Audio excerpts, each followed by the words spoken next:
بسم اللہ الرحمن الرحیم۔ آج میں آپ کے لیے بہت سارے اقوال زریں لایا ہوں، ویڈیو اینڈ تک دیکھیں۔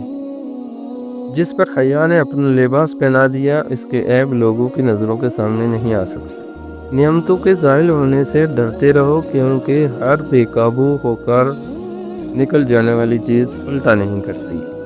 میں نے اللہ سبحانہ تعالیٰ کو پہچانا ارادوں کے ٹوٹ جانے سے، نیتوں کے بدل جانے سے اور ہمتوں کے پست ہو جانے سے۔ دنیا کی تلخی آخرت کی خوشگواری ہے اور دنیا کی خوشگواری آخرت کی تلخی ہے۔ غداروں سے وفا کرنا اللہ کے نزدیک غداری ہے اور غداروں کے ساتھ غداری کرنا اللہ کے نزدیک عین وفا ہے۔ اپنے علم کو اور اپنے یقین کو شک نہ بناؤ، جب جان لیا تو عمل کرو اور جب یقین پیدا ہو گیا تو آگے بڑھو۔ وہ تھوڑا عمل جو پابندی سے بجا لایا جاتا ہے زیادہ فائدہ مند ہے اس کثیر عمل سے کہ جس سے دل اکتا جائے۔ جسے جلدی سے موت آ جاتی ہے وہ مہلت کا خواہاں ہوتا ہے، اور جسے مہلت زندگی دی گئی ہے وہ ٹال مٹول کرتا رہتا ہے۔ یہ انصاف نہیں ہے کہ صرف ظن و گمان پر اعتماد کرتے ہوئے فیصلہ کیا جائے۔ بلند انسان کے بہترین افعال میں سے یہ ہے کہ وہ ان چیزوں سے چشم پوشی کرے جنہیں وہ نہیں جانتا ہے۔ جس پر حیا نے اپنا لباس پہنا دیا، اس کے عیب لوگوں کی نظروں کے سامنے نہیں آ سکتے۔ عورت سراپا برائی ہے، اور سب سے بڑی برائی اس میں یہ ہے کہ اس کے بغیر چارہ نہیں۔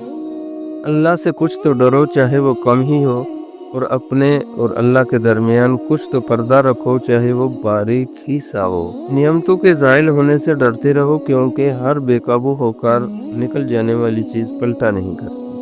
بہترین عمل وہ ہے جس کے بجا لانے پر تمہیں اپنے نفس کو مجبور کرنا پڑے۔ میں نے اللہ سبحانہ تعالیٰ کو پہچانا ارادوں کے ٹوٹ جانے سے، نیتوں کے بدل جانے سے اور ہمتوں کے پست ہو جانے سے۔ دنیا کی تلخی آخرت کی خوشگواری ہے اور دنیا کی خوشگواری آخرت کی تلخی ہے۔ معاف کرنا سب سے زیادہ اسے زیب دیتا ہے جو سزا دینے پر قادر ہو۔ دولت ہو تو پردیس میں بھی دیس ہے، اور مفلسی ہو تو دیس میں بھی پردیس ہے۔ دنیا والے ایسے سواروں کی مانند ہیں جو سو رہے ہیں اور سفر جاری ہے۔ تھوڑا دینے سے شرماؤ نہیں، کیونکہ حالی ہاتھ پھیرنے سے اس سے بھی گری ہوئی بات ہے۔ انسان کی ہر سانس ایک قدم ہے جو اسے موت کی طرف بڑھائے لیے جا رہا ہے۔ جو شخص اپنی قدر و منزلت نہیں پہچانتا وہ ہلاک ہو جاتا ہے۔